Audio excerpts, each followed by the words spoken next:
You ever meet someone who thinks a clipboard makes them a god? That's Karen, my neighborhood's self-appointed HOA enforcer. One morning, she decided to block my driveway to teach me a lesson. Big mistake, because I filmed everything. Before this story gets wild, hit that subscribe button, because what you're about to hear will make you double-check your HOA rules. It was a quiet Sunday morning, the kind of morning where the sun hits just right, the coffee's hot, and the world finally feels calm, until I opened my front door and saw her, Karen, her silver SUV parked sideways, directly across my driveway.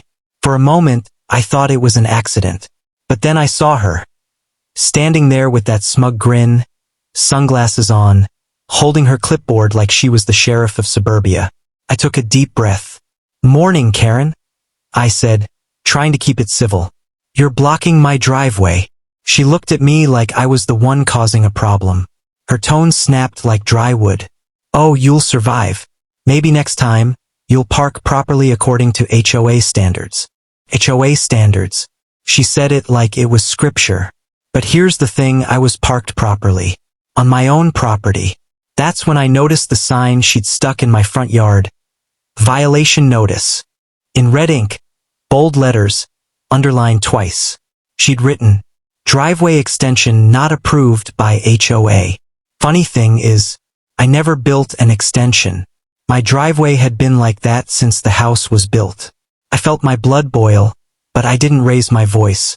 Instead, I did something better. I pulled out my phone, turned on the camera, and hit record. "Karen, are you telling me I can't use my own driveway?" I asked. She smirked. "Not until the HOA says so." And right then, she crossed her arms like she'd won. Except, I knew something she didn't. The HOA doesn't own private driveways. They can't dictate what's on my property. But I didn't argue. Not yet. As she kept talking, lecturing me about community appearance and neighborhood order, I quietly filmed every second, every word, every smirk. Neighbors started peeking through their windows. One even came outside, whispering, "She did it again?" Apparently, I wasn't the first.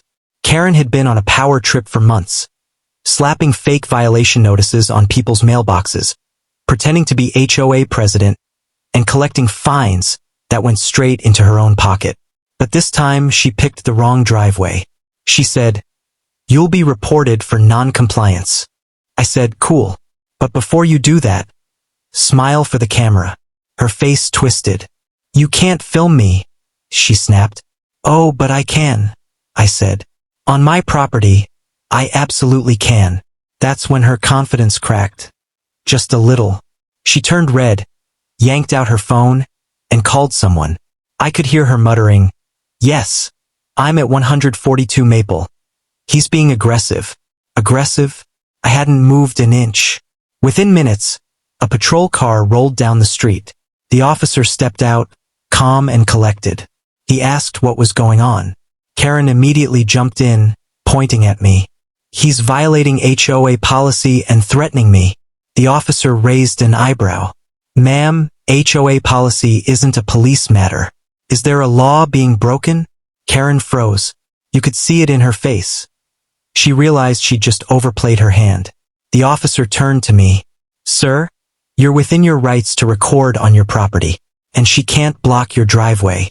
Would you like to file a report for obstruction?" Karen's jaw dropped. I was just..." "Ma'am," he interrupted. "I suggest you move your vehicle before you get a ticket." She glared at me one last time, then stomped back to her car. Tires screeched as she backed away. But I wasn't done.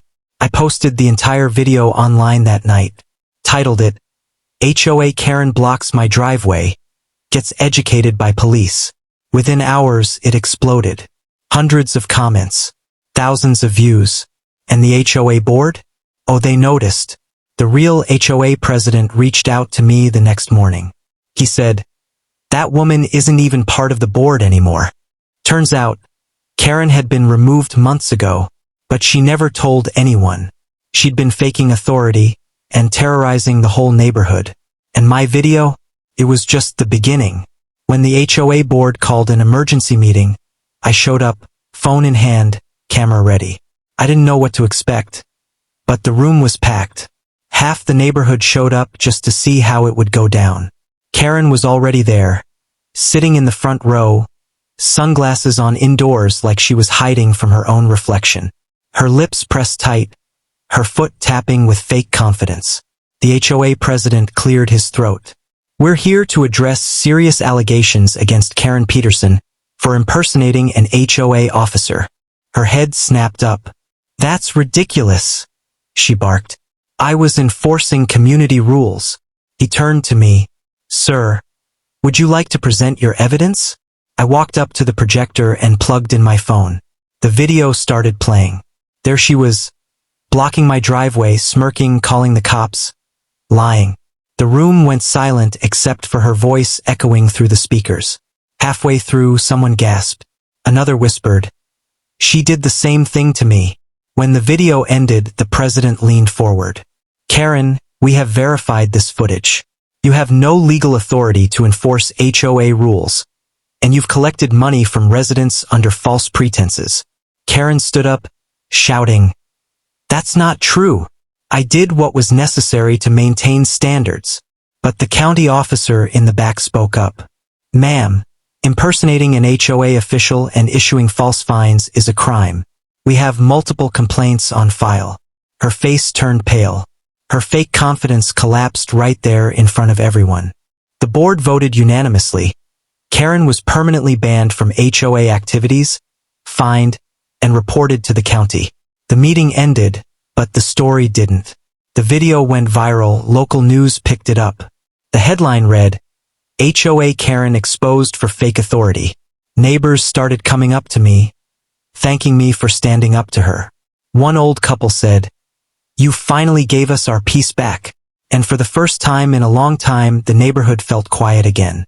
A week later, I saw her car drive by one last time. She slowed down near my house, eyes cold, no smile this time. Then she drove off. That was the last I ever saw of Karen. Now every time I pull into my driveway, I think about that morning, the SUV, the fake rules, the lies, and I remember what the cop said. Sometimes the best way to shut down a bully is to hit record. If you've ever dealt with an HOA Karen, drop your story in the comments below. I read them all. And hey, hit that like button if you think cameras are the best weapon against neighborhood nonsense. Because in this neighborhood, justice wasn't served in court. It was served on camera.